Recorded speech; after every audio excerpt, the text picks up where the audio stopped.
पा रहे होंगे हम लोग जो बात करने वाले हैं वो 25 इंपॉर्टेंट एमसीक्यू क्वेश्चन के बारे में बात करेंगे। और किसके संदर्भ में बात करेंगे, तो हम लोग एसएससी जीडी के बारे में संदर्भ में बात करेंगे। तो हम लोग जो बात करने वाले हैं इसको आप प्रीवियस ईयर क्वेश्चन जो कहिए, यानी कि ये जो है आप लोग का एग्जाम ऑफ व्यू से, एसएससी जीडी का एग्जाम ऑफ व्यू से बहुत इंपॉर्टेंट होने वाला है। इसमें हम लोग 25 इंपॉर्टेंट एमसीक्यू क्वेश्चन के बारे में चर्चा करेंगे। तो आप लोग का ज्यादा समय ना लेते हुए चलिए हम शुरू करते हैं। और क्वेश्चन नंबर 1 में जो पूछा गया, क्या पूछा गया है कि निम्न में से किस स्थल पर सिकंदर महान की मृत्यु हुई थी। यहाँ पे देख सकते हैं, अगर आप लोग को आंसर पता होगा तो आप लोग कमेंट बॉक्स में लिख सकते हैं। और अगर किसी प्रकार की कमी दिख रही होगी क्लास में तो वो भी अपना एडवाइस जो है बता सकते हैं फ्रेंड्स। तो यहाँ पे इस प्रश्न का जो ऑप्शन नंबर दिया गया है, 4 ऑप्शन दिया गया है। एक जो है वो है पटाला, बी में है तक्षशिला, सी में है बेबीलोन और डी में जो है वो है ज्यूडोसिया। तो इस प्रश्न का जो सही उत्तर होगा फ्रेंड्स वो कौन सा होगा, तो इस प्रश्न का सही उत्तर होगा ऑप्शन नंबर सी। क्योंकि जो सिकंदर महान की मृत्यु हुई थी वो कहाँ हुई थी, तो वो बेबीलोन में हुई थी। इसलिए इस प्रश्न का सही उत्तर होगा ऑप्शन नंबर सी फ्रेंड्स। उसके बाद हम लोग बात करेंगे प्रश्न संख्या 2 के बारे में।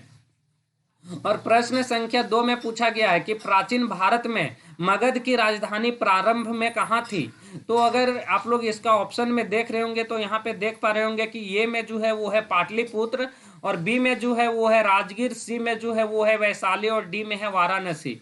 तो इस प्रश्न का जो सही उत्तर होगा फ्रेंड्स वो क्या होगा, ऑप्शन नंबर बी इस प्रश्न का सही उत्तर होगा। क्योंकि प्राचीन भारत में मगध राज्य की जो राजधानी थी वो कहाँ थी, तो वो थी राजगीर में। उसके बाद हम लोग बात करेंगे किसके बारे में, प्रश्न संख्या 3 के बारे में बात करेंगे। और प्रश्न संख्या 3 में यहाँ पे पूछा गया है कि मौर्य वंश का स्थापना किसने किया। तो यहाँ पे देख पा रहे होंगे कि ऑप्शन नंबर ए में जो पूछा गया है वो पूछा गया है बिंदुसार, बी में है बिंबिसार, सी में है चंद्रगुप्त और डी में है अशोक महान। तो इस प्रश्न का जो सही उत्तर होगा वो होगा ऑप्शन नंबर सी। क्योंकि चंद्रगुप्त मौर्य और आचार्य चाणक्य मिल के क्या किए थे कि मौर्य वंश का स्थापना किए थे। साथियों ये चीज आप लोग अच्छे से जान रहे होंगे। उसके बाद हम लोग बात करने वाले हैं प्रश्न संख्या 4 में। और प्रश्न संख्या 4 में आप लोग देख पा रहे होंगे कि पूछा गया है कि वैदिक गणित का सर्वाधिक महत्वपूर्ण ग्रंथ कौन सा है या तो कौन सा माना जाता है। तो ऑप्शन नंबर ए में जो पूछा गया है वो पूछा दिया गया है शतपथ ब्राह्मण, बी में अथर्ववेद, सी में जो है वो है शुल्ब सूत्र और डी में जो है वो है क्या छांदोग्य उपनिषद। तो जो वैदिक गणित का सर्वाधिक महत्वपूर्ण ग्रंथ है वो कौन सा है फ्रेंड्स, तो वो है शुल्ब सूत्र। इसलिए इस प्रश्न का जो सही उत्तर होगा वो कौन सा होगा, तो option number C is the correct answer in this प्रश्न। यानी कि इस प्रश्न का जो सही उत्तर होगा वो होगा ऑप्शन नंबर सी फ्रेंड्स। उसके बाद हम लोग बात करने वाले हैं प्रश्न संख्या 5 के बारे में। और प्रश्न संख्या 5 में पूछा गया है कि कलिंग का युद्ध जो है वो कब लड़ा गया था। तो ऑप्शन नंबर ए में जो है दिया गया है कि 261 ईसा पूर्व में, बी में दिया गया है 261 ईस्वी में, सी में दिया गया है 269 ईसा पूर्व में और डी में जो दिया गया है वो दिया गया है 263 ईसा पूर्व में। तो इस प्रश्न का जो सही उत्तर होगा वो होगा ऑप्शन नंबर ए। क्योंकि जो कलिंग का युद्ध लड़ा गया था वो कब लड़ा गया था, तो 261 ईसा पूर्व में लड़ा गया था फ्रेंड्स। इसलिए इस प्रश्न का सही उत्तर होगा ऑप्शन नंबर ए। उसके बाद हम लोग बात करेंगे प्रश्न संख्या 6 के बारे में। और प्रश्न संख्या 6 में पूछा गया है कि दिल्ली के पास मेहरौली का लौह स्तंभ किस वंश के शासक द्वारा स्थापित किया गया था। यानी कि जो दिल्ली के पास मेहरौली है वहां का जो लौह स्तंभ है उसका जो स्थापना है किस वंश का शासक द्वारा करवाया गया था।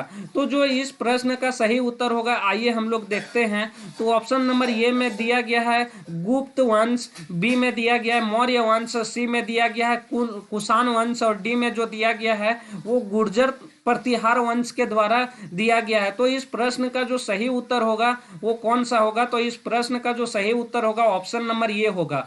क्योंकि दिल्ली के पास जो मेहरौली में लौह स्तंभ का जो स्थापना है वो गुप्त वंश द्वारा करवाया गया था। उसके बाद हम लोग बात करने वाले हैं प्रश्न संख्या 7 के बारे में। और प्रश्न संख्या 7 में पूछा गया है कि अशोक जो है तृतीय बौद्ध उप परिषद जो है वो कहाँ बुलाई थी।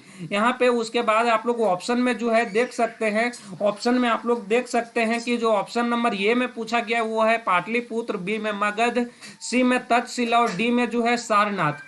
तो जो इस प्रश्न का सही उत्तर होगा कौन सा होगा, तो ऑप्शन नंबर ये होगा, क्योंकि जो अशोक तृतीय बौद्ध परिषद बुलाई थी वो मगध में बुलाई, सॉरी पाटलिपुत्र में बुलाई थी फ्रेंड्स। ये प्रश्न को भी आप लोग देख सकते हैं। अगर आप लोग किसी प्रकार का प्रश्न जानते हैं, कोई प्रश्न जानते हैं, आंसर जानते हैं, तो उसका जो है वो क्या कीजिएगा कि अपना उत्तर कमेंट बॉक्स में दीजिएगा। इससे पता चलेगा कि हम कितना जानते हैं फ्रेंड्स। उसके बाद हम लोग बात करने वाले हैं प्रश्न संख्या 8 के बारे में। और प्रश्न संख्या 8 में पूछा गया है कि किस शासक का जो है वो उपलब्धियों को इलाहाबाद स्तंभ लेख में उत्कीर्ण किया गया है। यानी कि निम्नलिखित में से कौन सा शासक है जिसका उपलब्धि को इलाहाबाद के स्तंभ लेख में उत्कीर्ण किया गया है। तो इस प्रश्न का जो सही उत्तर होगा वो कौन सा होगा, आइए देखते हैं। तो ऑप्शन नंबर ए में जो दिया गया है वो है चंद्रगुप्त मौर्य, बी में दिया गया है समुद्रगुप्त, डी में दिया गया है विक्रमादित्य और डी में जो दिया गया है स्कंदगुप्त और सी में जो दिया गया है वो दिया गया है विक्रमादित्य के बारे में। तो इस प्रश्न का जो सही उत्तर होगा ऑप्शन नंबर बी होगा समुद्रगुप्त, क्योंकि समुद्रगुप्त के उपलब्धियों को क्या किया गया है कि इलाहाबाद के स्तंभ लेख में उत्कीर्ण किया गया है, इसलिए इस प्रश्न का जो सही उत्तर होगा ऑप्शन नंबर बी होगा। उसके बाद हम लोग बात करने वाले हैं प्रश्न संख्या 9 के बारे में। और 9 में हम लोग देखेंगे फ्रेंड्स कि आर्यभट्ट व वारा महिर, यानी कि आर्यभट्ट और वारा महिर किसके समकालीन थे, कौन वंश के समकालीन थे, ये चीज हम लोग देखने का प्रयास करेंगे। गुप्त वंश के समकालीन थे या चोल वंश के समकालीन थे कि मौर्य वंश का समकालीन थे या मुगल वंश का समकालीन थे। तो ये जो थे ये गुप्त वंश के समकालीन थे, तो इसलिए इस प्रश्न का जो सही उत्तर होगा कौन सा होगा, यानी कि ऑप्शन नंबर ये इस प्रश्न का सही उत्तर होगा। ये चीज भी आप लोग थोड़ा समझने का प्रयास कीजिएगा या तो ध्यान में रखिएगा। उसके बाद हम लोग बात करेंगे प्रश्न संख्या 10 के बारे में। और प्रश्न संख्या 10 में पूछा गया कि गुप्त वंश का स्थापना किसने किया। तो इस प्रश्न का जो सही उत्तर होगा क्या होगा, देखते हैं। ऑप्शन नंबर ए में है समुद्रगुप्त, बी में श्रीगुप्त, डी में विक्रमादित्य और जो डी में है वो स्कंदगुप्त और सी में है विक्रमादित्य। तो इस प्रश्न का जो सही उत्तर होगा, यानी कि गुप्त वंश का जो स्थापना किया, तो गुप्त वंश का जो संस्थापक थे वो कौन थे फ्रेंड्स, तो वो थे श्रीगुप्त। यानी कि इस प्रश्न का सही जो उत्तर होगा वो ऑप्शन नंबर बी होगा, इसलिए इस प्रश्न को थोड़ा सा ध्यान में रखिएगा। उसके बाद हम लोग बात करेंगे श्रीगुप्त फ्रेंड्स। प्रश्न संख्या 10 का जो उत्तर होगा वो होगा श्रीगुप्त। उसके बाद हम लोग बात करने वाले हैं प्रश्न संख्या 11 के बारे में। जो फहियान थे चीनी यात्री, यानी कि फहियान किसके शासन काल में भारत आए थे, तो वो जो आए थे, आइए हम लोग देखते हैं इस प्रश्न को। और प्रश्न संख्या 11 का जो ऑप्शन दिया गया है, क्या क्या दिया गया है, समुद्रगुप्त, चंद्रगुप्त यानी कि इसमें प्रथम होगा और चंद्रगुप्त द्वितीय होगा। यहाँ पे ये चीज थोड़ा टाइपिंग में मिस्टेक हो गई है। उसके बाद ऑप्शन नंबर डी में जो दिया गया वो दिया गया हर्षवर्धन। तो इस प्रश्न का जो सही उत्तर होगा चंद्रगुप्त द्वितीय होगा, क्योंकि चंद्रगुप्त द्वितीय के शासन काल में जो फहियान चीनी यात्री थे वो भारत आए थे। यानी कि चंद्रगुप्त द्वितीय को हम लोग एक और नाम से जानते हैं, जिसका नाम क्या है साथियों, तो जिसका नाम है विक्रमादित्य। ये चीज भी आप लोग थोड़ा सा ध्यान में रखिएगा। उसके बाद हम लोग बात करेंगे प्रश्न संख्या 12 के बारे में। और प्रश्न संख्या 12 में पूछा गया है कि भारतीय नेपोलियन किसे कहा जाता है। तो जो भारतीय नेपोलियन है वो किसे कहा जाता है, हम लोग थोड़ा समझने का प्रयास करेंगे यहाँ पे। तो ऑप्शन नंबर ए में है जो दिया गया चंद्रगुप्त मौर्य, बी में दिया गया चंद्रगुप्त द्वितीय जिसको हम लोग विक्रमादित्य के नाम से जानते हैं, सी में दिया गया समुद्रगुप्त और डी में दिया गया हर्षवर्धन। तो इस प्रश्न का जो सही उत्तर होगा फ्रेंड्स वो होगा ऑप्शन नंबर सी, क्योंकि भारतीय नेपोलियन का जो नाम दिया गया है, उपनाम दिया गया है, किसको दिया गया है, तो वो दिया गया है समुद्रगुप्त। उसके बाद बाद हम लोग बात करेंगे प्रश्न संख्या 13 के बारे में। और प्रश्न संख्या 13 में पूछा गया कि किस वंश के शासन को भारतीय इतिहास का स्वर्ण युग कहा जाता है। ये चीज भी हम लोग थोड़ा जानने का प्रयास करेंगे कि जो है किस वंश के शासन को भारतीय इतिहास में या तो भारतीय इतिहास का स्वर्ण युग कहा गया है। तो इसमें ऑप्शन नंबर ए में दिया गया है मौर्य वंश, बी में कुषाण वंश, सी में सातवाहन वंश और डी में जो है वो है गुप्त वंश। तो इस प्रश्न का जो सही उत्तर होगा ऑप्शन नंबर डी होगा, क्योंकि जो है वो भारतीय इतिहास में गुप्त वंश के शासनकाल को स्वर्ण युग कहा गया है।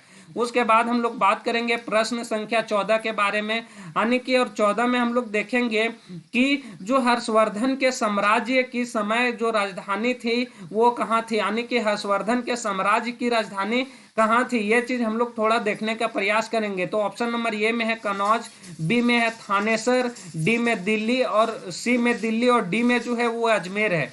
तो यानी कि इस प्रश्न का जो सही उत्तर होगा फ्रेंड्स ऑप्शन नंबर ये होगा, जो हर्षवर्धन का साम्राज्य की राजधानी थी वो कहाँ थी, तो वो कनौज में थी। ये चीज भी समझने का प्रयास कीजिएगा। उसके बाद हम लोग बात करेंगे प्रश्न संख्या 15 के बारे में।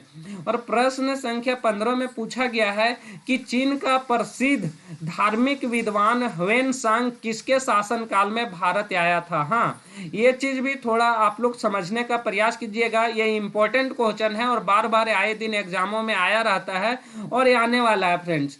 तो चीन का जो प्रसिद्ध धार्मिक विद्वान ह्वेन सांग थे वो किसके शासन काल में भारत आए थे, तो ऑप्शन नंबर ए में जो लिखा है वो लिखा है हर्षवर्धन, बी में समुद्रगुप्त, डी में कनिष्क और डी में जो है चंद्रगुप्त और सी में कनिष्क। तो इस प्रश्न का जो सही उत्तर होगा ना वो होगा ऑप्शन नंबर ए, क्योंकि जो ह्वेन सांग थे वो हर्षवर्धन के शासनकाल में क्या किए थे, भारत आए थे। उसके बाद हम लोग बात करने वाले हैं प्रश्न संख्या 16 के बारे में। और प्रश्न संख्या 16 में लिखा गया है कि बाण भट्ट किस राजा के दरबारी विद्वान थे। ये चीज थोड़ा आप लोग समझने का प्रयास कीजिएगा, ये भी है इंपॉर्टेंट क्वेश्चन है। यानी कि बाण भट्ट जो थे किस राजा के दरबारी विद्वान थे, तो ऑप्शन नंबर ए में है चंद्रगुप्त, बी में समुद्रगुप्त, डी में सी में धर्मपाल और डी में हर्षवर्धन। तो जो इस प्रश्न का सही उत्तर होगा फ्रेंड्स वो होगा ऑप्शन नंबर डी, क्योंकि बाण भट्ट जो थे वो हर्षवर्धन के दरबारी विद्वान थे। ये चीज भी थोड़ा आप लोग जानने का प्रयास कीजिएगा। उसके बाद हम लोग बात करेंगे प्रश्न संख्या 17 के बारे में। और यहाँ पे देखेंगे कि जो है उड़ीसा के कोणार्क में सूर्य मंदिर का जो निर्माण है वो किसने किया था। क्या उड़ीसा के कोणार्क में जो है सूर्य देव का जो मंदिर है उसका निर्माण किसने किया था, ये चीज हम लोग थोड़ा देखने का प्रयास करेंगे। तो इसका जो देखेंगे वो देखेंगे ऑप्शन नंबर ए में है अनंत वर्मन, बी में है नरसिम्हा, सी में है कपिलेंद्र और डी में जो है वो है पुरुषोत्तम। तो इस प्रश्न का जो सही उत्तर होगा साथियों, यानी कि उड़ीसा के कोणार्क में सूर्य देव का जो मंदिर का निर्माण करवाया है वो किसने करवाया है, तो नरसिम्हा ने करवाया है। इसलिए इस प्रश्न का जो सही उत्तर होगा ऑप्शन नंबर बी होगा। इसलिए इस प्रश्न को भी ध्यान दीजिएगा क्योंकि ये बहुत महत्वपूर्ण प्रश्न है। हाँ, उसके बाद हम लोग बात करेंगे प्रश्न संख्या 18 के बारे में। और 18 में देखेंगे कि किस वंश के शासक ने श्रीलंका पर आक्रमण करवाया था। यानी कि किस वंश का शासक जो है वो श्रीलंका पर आक्रमण किया था, या तो यानी कि किसका जो वंशज था, किस वंश का वो श्रीलंका पे आक्रमण किया था। तो आइए हम लोग इस प्रश्न को देखते हैं, प्रश्न संख्या 18 को। और प्रश्न संख्या 18 का जो सही उत्तर होगा वो कौन सा होगा देखते हैं। प्रथम जो है वो है पांड्य वंश, द्वितीय जो है चालुक्य वंश, तृतीय जो है चोल वंश और जो चतुर्थ में है वो है राजपूत वंश। तो जो यानी कि श्रीलंका पे आक्रमण किए थे वो कौन सा शासक के वंश किए थे, तो चोल वंश का जो वंश थे वो क्या किए थे, श्रीलंका पे आक्रमण किए थे। तो इस प्रश्न का जो सही उत्तर होगा फ्रेंड्स वो होगा ऑप्शन नंबर सी, यानी कि चोल वंश। उसके बाद हम लोग बात करेंगे प्रश्न संख्या 19 के बारे में। और 19 में देखेंगे कि चोल के राजाओं ने किस धर्म को संरक्षण प्रदान किया था। यानी कि जो चोल वंश के जो शासक थे या तो राजा थे वो किस धर्म को जो है संरक्षण प्रदान किया था, ये चीज थोड़ा हम लोग समझते हैं। तो इस प्रश्न का जो सही उत्तर होगा कौन सा होगा, तो ऑप्शन नंबर ए में जो है वो क्या है, ऑप्शन नंबर ए में है जैन धर्म, बी में बौद्ध धर्म, सी में शैव धर्म और डी में वैष्णव धर्म। तो जो चोल राजाओं के जो राजा थे वो शैव धर्म को क्या किए थे कि संरक्षण प्रदान किए थे, इसलिए इस प्रश्न का जो सही उत्तर होगा ऑप्शन नंबर सी होगा। उसके बाद हम लोग बात करेंगे प्रश्न संख्या 20 के बारे में, और प्रश्न संख्या 20 में आप लोग देख पा रहे होंगे लिखा हुआ है कि जो चोल वंश है, चोल वंश का शासक किस क्षेत्र में शासन किया था, यानी कि जो चोल वंश का शासक है किस क्षेत्र में शासन किया था। तो ऑप्शन नंबर ए में है मालाबार क्षेत्र, बी में तंजौर क्षेत्र, सी में सिलोन क्षेत्र और डी में मैसूर क्षेत्र।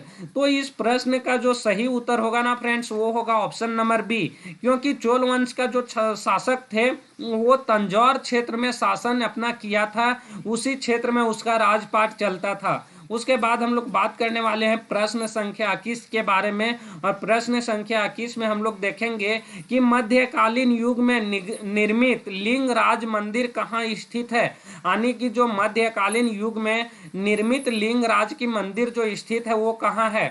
तो ऑप्शन नंबर ए में है भुवनेश्वर, बी में है खजुराहो, डी सी में है मदुरै और डी में है माउंट आबू। तो इस प्रश्न का जो सही उत्तर होगा ना वो होगा भुवनेश्वर, क्योंकि मध्यकालीन में जो निर्मित हुआ था लिंगराज के मंदिर वो स्थित है भुवनेश्वर में। और भुवनेश्वर कहाँ की राजधानी है फ्रेंड्स, तो वो है उड़ीसा की राजधानी। उसके बाद हम लोग बात करेंगे प्रश्न संख्या 22 के बारे में, और जो प्रश्न संख्या 22 में पूछा गया भारत में शुद्ध सोने के सिक्के सबसे पहले किसने चलवाए थे। तो ये चीज भी थोड़ा आप लोग जानने का प्रयास कीजिएगा, किसके शासन काल में, किन वंशों के शासन काल में जो शुद्ध सोने के सिक्के शुरू में चले थे। तो ऑप्शन नंबर ए में है गुप्त वंश, बी में कुषाण वंश, सी में मौर्य वंश और डी में जो है वो है मगध वंश। तो इस प्रश्न का जो सही उत्तर होगा ना वो होगा ऑप्शन नंबर बी, क्योंकि कुषाण वंश के समय शुद्ध सोने के सिक्के उसी समय से चलने के लिए शुरू हुए थे। उसके बाद हम लोग बात करेंगे प्रश्न संख्या 23 के बारे में फ्रेंड्स, और इसमें देखते हैं कि कौन सा क्वेश्चन पूछा गया है। तो इसमें पूछा गया है 23 में कि निम्नलिखित में से कौन सा त्योहार को पैगंबर मोहम्मद के जन्म दिवस पर मनाया जाता है, तो जन्मदिन पर मनाया जाता है, यानी कि जो मोहम्मद पैगंबर है उनके जो जन्मदिन पर है कौन सा त्योहार मनाया जाता है, आइए हम लोग देखते हैं। तो ऑप्शन नंबर ए में जो है वो दिया गया है कौन सा, Eid ul Zuha, option number B में मुहर्रम, सी में ईद उल फितर और ऑप्शन नंबर डी में जो है वो है ईद उल मिलाद। तो इस प्रश्न का जो सही उत्तर होगा ना मोहम्मद पैगंबर के जो जन्म दिवस पर मनाया जाता है वो कौन सा त्योहार है, तो वो है option number D Eid ul मिलाद, यानी कि ईद उल मिलाद को मोहम्मद पैगंबर के जन्म दिवस पे मनाया जाता है त्योहार के रूप में फ्रेंड्स। उसके बाद हम लोग बात करेंगे प्रश्न संख्या 24 के बारे में, और 24 में जो पूछा गया है वो पूछा गया है कि खजुराहो के मंदिर का निर्माण किस शासकों द्वारा करवाया गया था।